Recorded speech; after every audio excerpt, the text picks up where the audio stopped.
Imagine walking through the streets of your hometown when suddenly, out the corner of your eye, you see somebody dancing.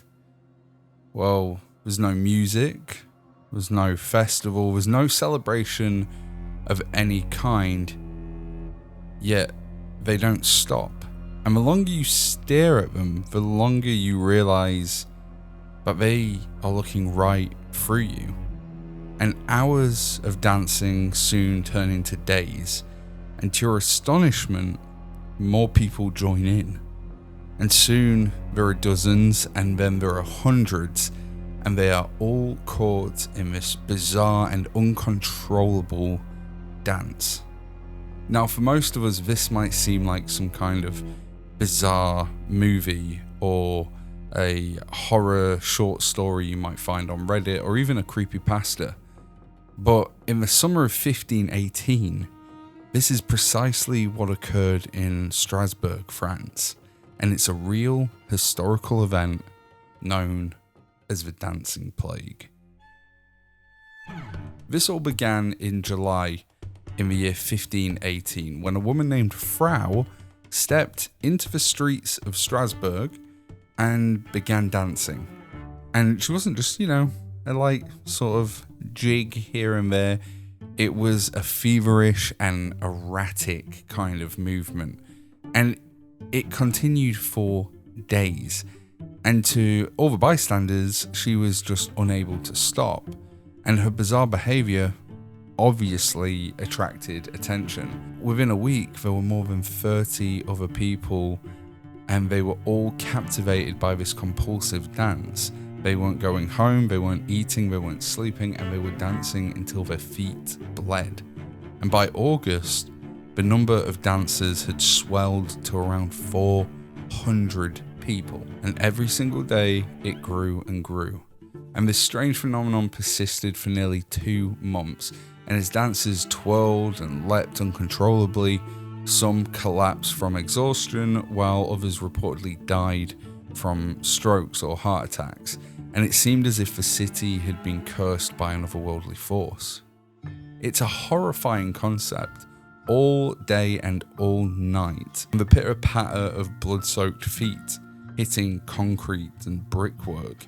But this is a documented occurrence. So my question is, why did this happen? Over the centuries, scholars and historians have proposed various theories to explain the dancing plague, and some of them are quite compelling and some of them are kind of bizarre. The first possible explanation for this is a mass psychogenic disorder. See, one of the most widely accepted theories is that the dancing plague was a form of mass psychogenic illness, and it's essentially a collective stress-induced hysteria. According to the historian John Waller, the people of Strasbourg were living through an incredibly stressful time, and it was marked by famine, disease, and just widespread despair. And at the time, many people believed in a curse, and that was the curse of Saint Vitus, who was a patron saint associated with uncontrollable dancing.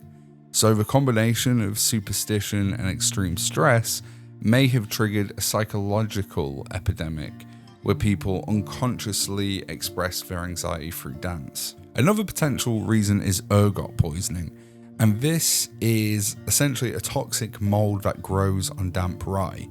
And back then, rye was like a staple of pretty much everybody's diet. It was rye bread, essentially. It's all paupers could make it. Most people had access to it, and nearly everybody consumed it.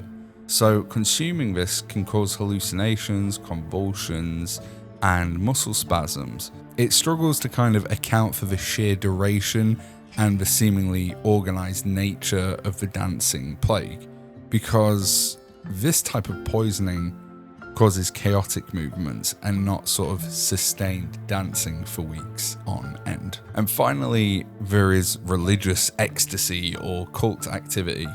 And some people speculate that the dancers were actually engaging in a form of kind of ecstatic religious ritual where they were trying to summon some kind of otherworldly force. but there just isn't really any evidence that kind of, supports this theory.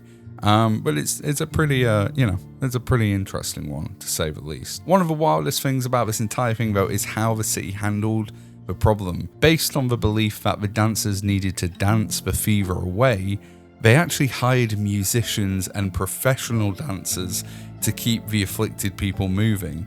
And unsurprisingly, this only worsened the situation, leading to more injuries and more fatalities as dancers succumbed to exhaustion and just general physical strain. So what did they do? Well, eventually, officials decided to take a more sort of spiritual approach, and the remaining dancers were transported to a mountaintop shrine which was dedicated to Saint Vitus, which is where they prayed, and lo and behold, slowly but surely, the epidemic came to an end in September.